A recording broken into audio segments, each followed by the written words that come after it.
عمران خان صاحب سے یہاں کمی کیا ہے جس کی وجہ سے یہ نیریٹو اب آگے بڑھ رہا ہے اور اپوزیشن بڑھانے کی؟ وہ یہ ہے کہ کچھ لوگ جو تحریک انصاف سے تعلق رکھتے ہیں، جو عمران خان کے ساتھی ہیں، ان کے کیسز بھی نیب میں موجود ہیں، لیکن اب تک گرفتاریاں جو ہوئی ہیں وہ صرف یا نون لیگ کے لوگوں کی ہوئی ہیں، یا پیپلز پارٹی کے لوگوں کی ہوئی ہیں، یا آصف زرداری کے دوستوں کی ہوئی ہیں۔ جس طرح سے وہ کہہ رہے تھے، جب تک یہ نہیں ہوتا کہ کچھ لوگ ادھر سے بھی جو واقعتاً مجرم ہیں یا جو مطلوب ہیں یا جن پر سنجیدہ نوعیت کے الزامات ہیں، دوسری طرف بھی کارروائی نہیں ہوتی، اس وقت تک تو یہ منترا چلتا رہے گا اور لوگ سنتے بھی رہیں گے۔ اگر اسی طرح کی کارروائی ہو جاتی ہے ایک آدھ بڑے مگرمچھ کے خلاف، تو پھر اپوزیشن کا نیریٹو بالکل ختم ہو جائے گا۔ ایک تو یہ پرابلم ہے۔ دوسری جو بات کی ہے اویس صاحب نے، بالکل یہ حکومت کے سوچنے کی بات ہے کہ اگر وہ معاشرے میں تبدیلی لانے کے لیے، معاشرے سے کرپشن کو ختم کرنے کے لیے قانون سازی کرنا چاہتی ہے، تو پھر اس کو سینٹ میں اکثریت حاصل نہیں ہے۔ پھر اگر اتنا سخت زبان آپ استعمال کریں گے اور اس کے بعد پھر آپ ان کا تعاون حاصل کریں گے، تو تعاون بھلے مل جائے آپ کو، لیکن آپ کی اخلاقی پوزیشن بڑی کمزور ہوگی۔ جس طرح سینٹ کے جو چیئرمین کا الیکشن تھا، اس میں آپ نے یعنی پیپلز پارٹی نے اور آپ نے ایک ہی امیدوار کو ووٹ دیا، تو اس پہ عوام میں ایک رد عمل آیا کہ شاید ان دونوں کا اتحاد ہو گیا اور اس کا فائدہ اٹھانے کی نون لیگ نے کوشش کی۔ تو اس لیے کوئی ایسی اسٹریٹجی بہرحال ان کو بنانی چاہیے جس کی وجہ سے ان کی اخلاقی پوزیشن جو ہے نیب کی سطح پر بھی اور عوام کی سطح پر بھی وہ برتر رہے، محفوظ رہے، اور لوگوں کو یہ کہنے کا نہ موقع ملے کہ یہ انتقام ہو رہا ہے یا کوئی ملی بھگت ہوگی۔ ایک پہلو۔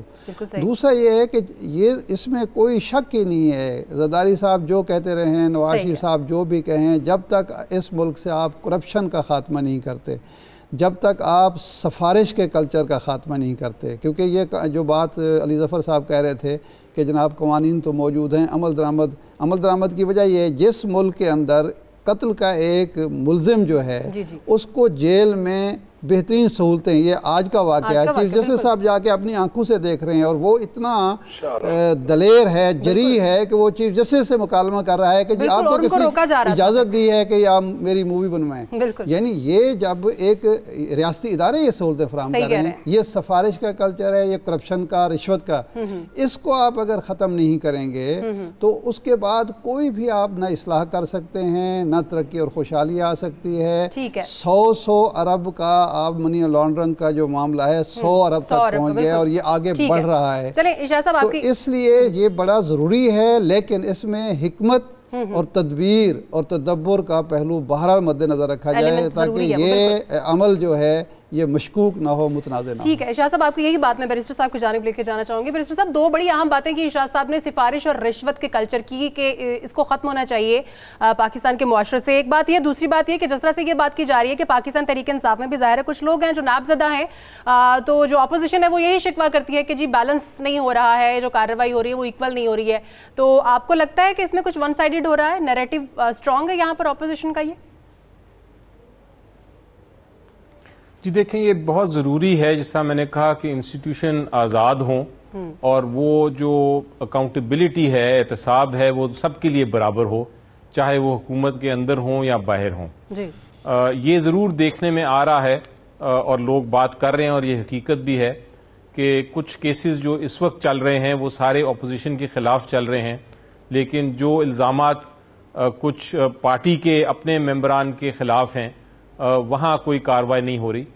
اور دوسرا میرا خیال ہے ایک میجر مسئلہ یہ ہے کہ حکومت کے جو افسران ہیں یا منسٹرز ہیں وہ جب بات کرتے ہیں کہ ہم کسی کو اندر ڈال دینا چاہیے یا ہم ڈال دیں گے اور ہم پکڑ لیں گے، تو اس سے یہ تاثر ہوتا ہے، جس طرح تاثر پہ صحیح درست تو نہیں ہوگا لیکن تاثر یہ آتا ہے کہ جس طرح کہ وہ انویسٹیگیٹنگ ایجنسی کو ایک طرح ڈائریکشن دے رہے ہیں، اور انویسٹیگیٹنگ ایجنسی بجائے آزاد کام کرنے کے وہ ان کے اثر کے تحت کام کر رہی ہے۔ یہ تاثر نہیں ملنا چاہیے، یہ ایک امپریشن آتا ہے اور اس کی وجہ سے اپوزیشن جو ہے اس کی جو نیریٹو ہے وہ پھر لوگ اس کے واقعی کہتے ہیں کہ ہاں اس میں ضرور کچھ سچ ہوگا، اس سے پرہیز کرنا چاہیے۔ اور تیسری چیز، ایک اور بہت ضروری بات ابھی کی سب نے ہی کی میرا خیال ہے،